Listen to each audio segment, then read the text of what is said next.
Baik, Assalamualaikum warahmatullahi wabarakatuh. Selamat pagi.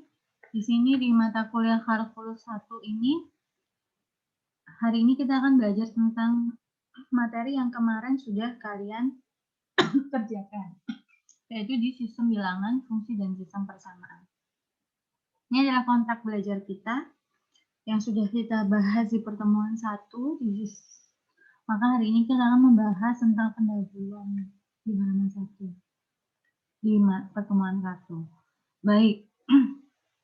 Ini adalah bilangan, materi bilangan ini memang sudah pernah diajarkan mulai dari SMP mungkin ya, atau SD mungkin, karena di sini simbol ini pasti kamu akan kepikirannya dulu belajarnya waktu di sekolah dasar, yaitu biasanya disebut dengan nama porogapit atau kalau di bahasa Indonesia adalah pembagian bersusun, pembagian panjang yang bersusun, karena memang ini lebih panjang caranya. Nah, kita ngomongin ke jenis-jenis bilangan. Ada natural number, integer, rational number, dan real number. Ini hanya secara garis besarnya aja, tapi kita akan cek lebih detail di sini. Jawaban dari salah satu teman kalian yang bernama Fadila Azari cukup lengkap, walaupun mungkin tidak sempurna. Yang pertama yaitu bilangan asli. Bilangan asli di sini adalah himpunan dari bilangan mulai dari angka 1. Makanya dia adalah di diagram Venn itu yang paling kecil karena kan dia paling sedikit jumlahnya. Kemudian bilangan caca. Kalau bilangan caca adalah himpunan bilangan asli ditambah 0. Kemudian bilangan bulat. Bilangan bulat adalah bilangan yang terdiri dari bilangan cacah dan negatifnya. Jadi bilangan yang selama ini kita gunakan kebanyakan itu adalah bilangan bulat karena ada positif dan negatif. Kemudian bilangan rasional. Bilangan yang dapat dinyatakan dengan pecahan A per B, yaitu dengan syarat B-nya tidak boleh sama dengan 0. Kemudian kalau ada rasional berarti ada lawannya yaitu irasional, yaitu yang nggak dapat dinyatakan sebagai A per B. Dan bilangan lanjutnya adalah bilangan real, sistem bilangan yang ditulisnya dalam bentuk desimal. Maksudnya desimal itu karena kan pecahan bisa jadi desimal. Bilangan asli pamannya 2 aja kalau jadi desimal kan bisa 2,0. Jadi bilangan real ini adalah yang bisa semuanya pokoknya bisa ditulis dalam bentuk desimal, dia masuk bilangan real. Makanya dia di sini yang paling besar jumlahnya. Kemudian bilangan kompleks. Bilangan kompleks itu terdiri dari bilangan real dan bilangan imajiner. Berarti ada 2 gabungan. Real di sini, imajiner nggak tahu di mana. Nah, imajiner ini di sini adalah bilangan I, di mana I adalah akar dari -1. Bahwa biasanya memang secara umum akar dari minus itu tidak bisa, tapi untuk kasus bilangan imajiner dia punya aturan sendiri juga. Jadi dia tetap bisa digunakan akar dari -1, tapi khusus untuk di bilangan imajiner ya, nanti dengan aturannya yang berbeda dengan aturan bilangan yang sudah kita pelajari selama ini. Kemudian rational number sama irrational number itu ternyata semuanya kan himpunan bagian dari bilangan real. Nah, tapi di sini apa yang membedakan? Selain kalau rasional bisa dibentuk pecahan, irasional nggak bisa, ada lagi yaitu repeating decimal. Repeating itu berarti berulang. Berarti desimal yang berulang itu akan masuk ke rational number. Desimal yang tidak berulang itu akan masuk ke irasional. Bisa jadi ya. Nah, kita cek apa itu desimal berulang. Desimal berulang adalah contoh yang ini. Jadi kita tahu kan kalau rasional itu adalah bilangan yang bisa dibentuk sebagai pecahan A per B. Nah, kalau kita ngomongin desimal 0,5 bisa dibentuk pecahan, yaitu 1 per 2 atau 2 per 4. Tapi kalau untuk repeating decimal seperti ini kan kayaknya susah cari berapa pecahannya, karena ini bilangannya akan terus bergerak.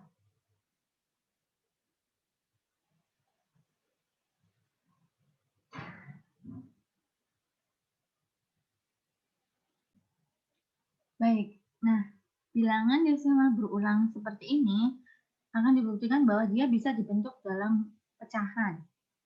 yaitu kita misalkan X, bilangan desimalnya adalah X. Maka kita mau mengurangi X dari 1000X. Kenapa harus 1000X? Kita lihat dulu, ketika X dikalikan 1000, kita cek ternyata desimal berulangnya terpotong. Maksudnya di sini kita udah bisa ngambil satu pola desimal berulangnya untuk angka di depan, belum angka koma. Ya, tujuannya memang disesuaikan dengan berapa jumlah perulangannya.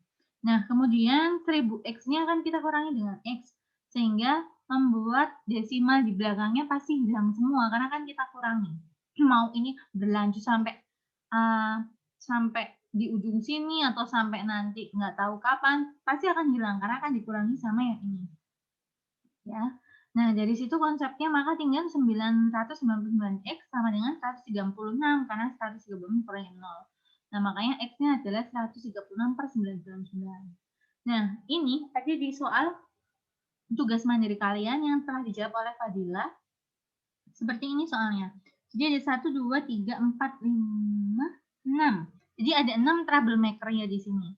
Ketika ada 6 troublemaker, oke, kita akan buat dia pengalinya bukan 1000 lagi, tapi jadi 1 berapa ini? 1 juta. 1 juta X. Sehingga kalau 1 juta X hasilnya seperti ini, kita sudah memutus mata rantai dari perulangannya ini kan. Nah, kemudian kita kurangin 1 juta X dikurangin X, maka desimalnya akan hilang. Ini akan dikurangin, ini harusnya kasih titik-titik ya. Ini kurang di sini nih Fadila. Nah, maka hasilnya adalah 999.999. Wow, angkanya cantik ya, kayak nilai apa aja ini. Kemudian ketemu hasilnya X-nya adalah ini. Makanya nilai X-nya untuk desimal berulang ini adalah 42851 per 999,999. Yuk, next. Ini maaf ya dulu lagi.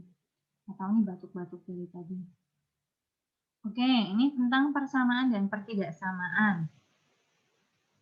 Persamaan dan pertidaksamaan, kita kemarin lebih ke notasinya. Jangan lupa ketika dia X lebih besar dari A, berarti bentuknya adalah kurung biasa. Tapi kalau ada X lebih besar sama dengan A, pakai kurung siku. Berarti dia A termasuk ya.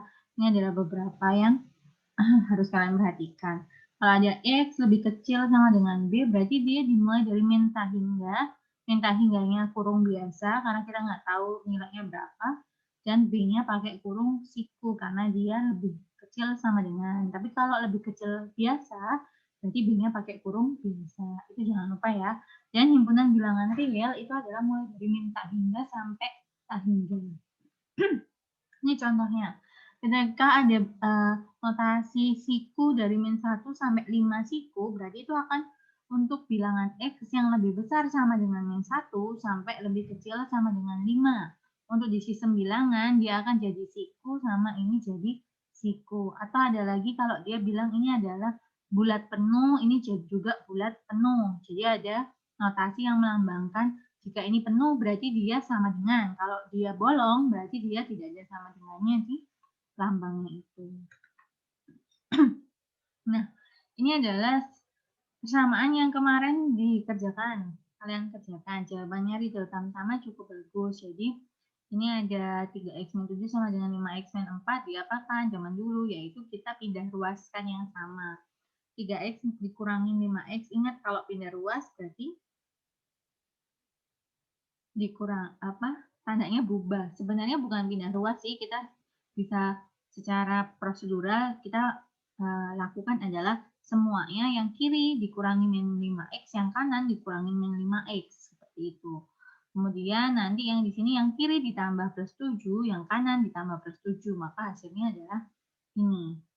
Tapi kalau zaman dulu atau mungkin kalian sudah terlanjur ngomongnya adalah pindah ruas, ya. Kemudian kita min 2X sama dengan 3, X-nya ketemu 3 per min 2 atau min 1,5. Oke, benar. Nah, ini yang selanjutnya adalah yang inequality atau ketidaksamaan. Ini beberapa ada yang lupa mungkin ya jawabannya, tapi harusnya kalian mencari tahu dulu gimana cara mengerjakannya. Ada di contoh di buku kalkulus, di contoh 1, ketika ada pertidaksamaan, sebenarnya caranya mirip sama dengan persamaan, cuman di sini simbolnya beda kan. Nah, ketika langsung ketemu jawaban seperti ini, gampang, berarti jawabannya adalah X lebih besar dari min 5/2, gitu kan. Ingat di sini dia dimultiplying by setengah min setengah, dia jadi berubah. Apa namanya ini simbolnya kalau di multiply by minus ya. Nah, kalau bentuknya pertidaksamaan kuadrat seperti yang di soal nomor 16, jawaban Putri Kartini cukup bagus karena dia membuatnya menjadi faktor dulu, difaktorkan kalau zaman dulu SMP ya.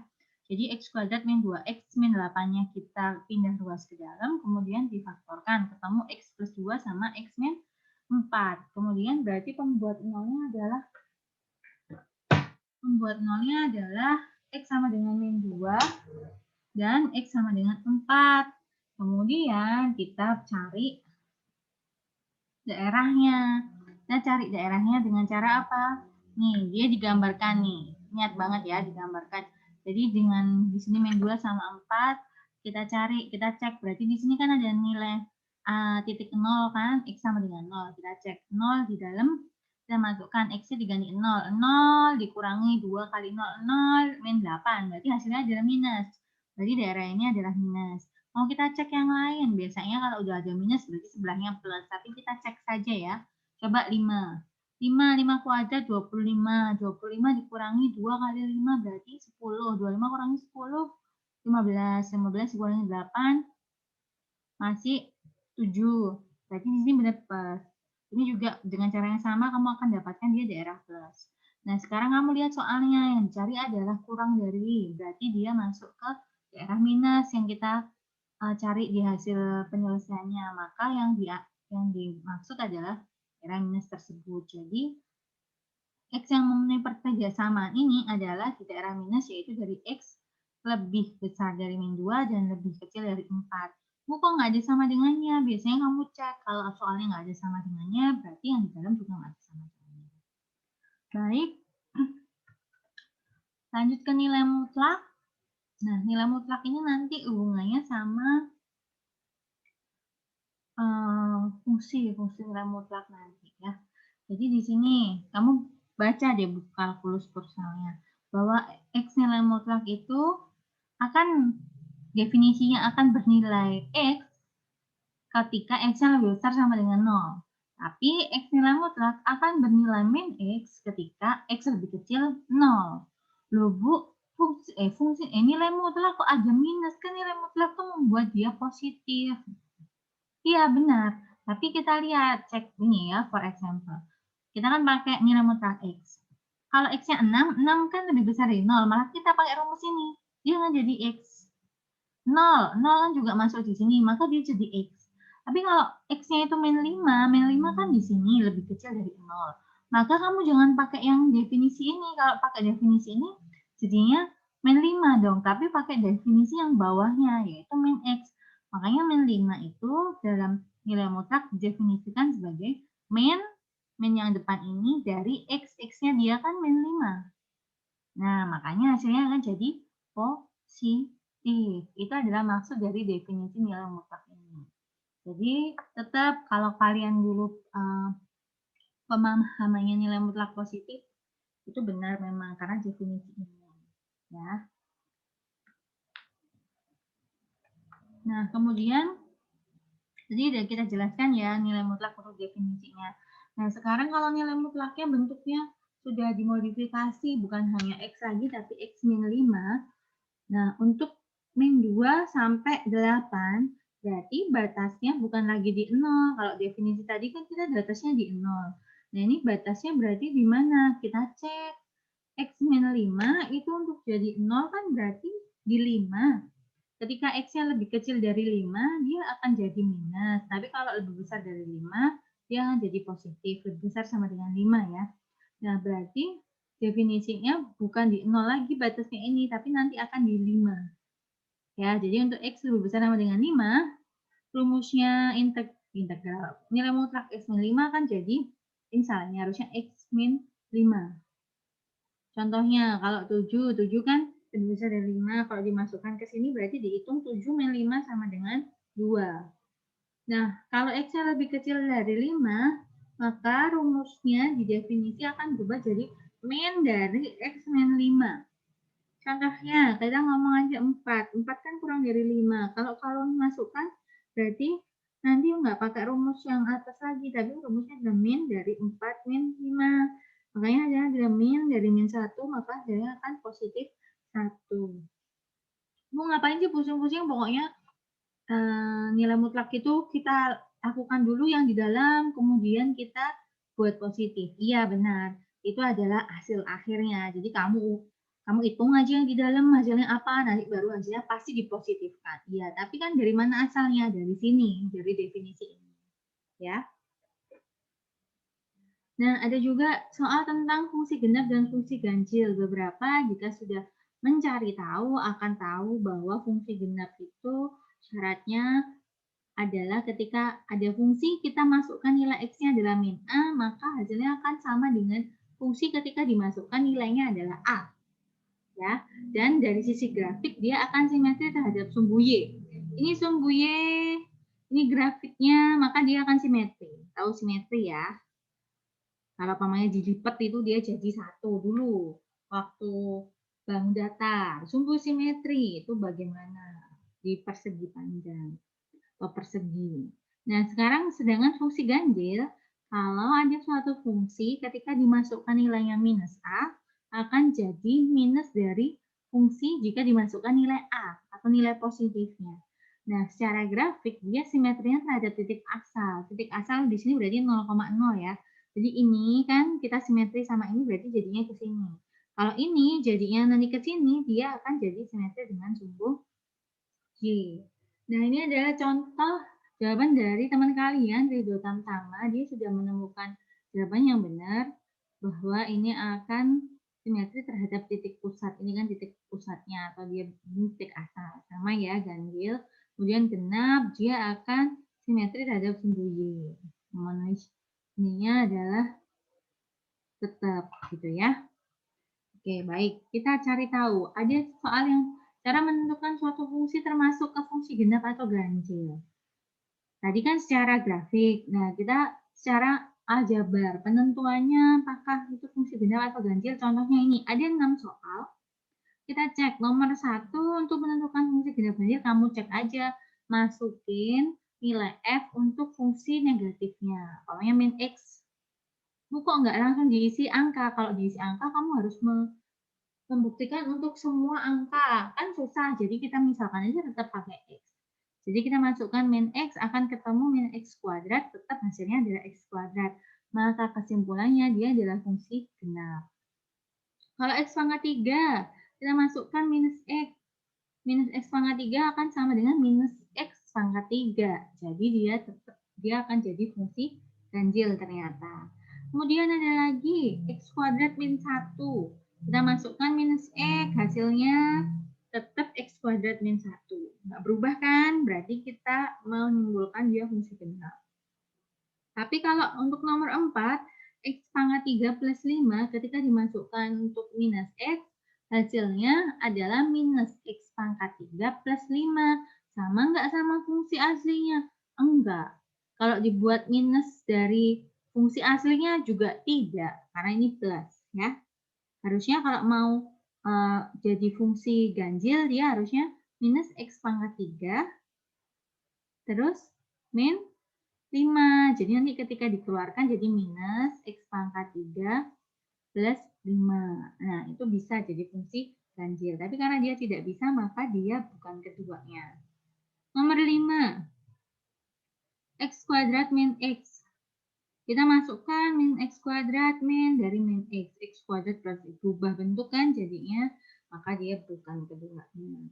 Tapi yang nomor 6, lihat, ternyata ketika min X pangkat 3 min dari min X, ketemu hasilnya adalah min X pangkat 3 plus X. Nah, ini nggak sama, Bu. Belum tentu, kamu harus cek dulu bahwa dia bisa dirubah bentuknya menjadi min dari X pangkat 3 min X, yang mana ini adalah minus dari fungsi aslinya. Makanya dia masuk ke fungsi ganjil. Itu adalah cara menentukan suatu fungsi masuk ke fungsi genap atau fungsi ganjil. Begitu ya.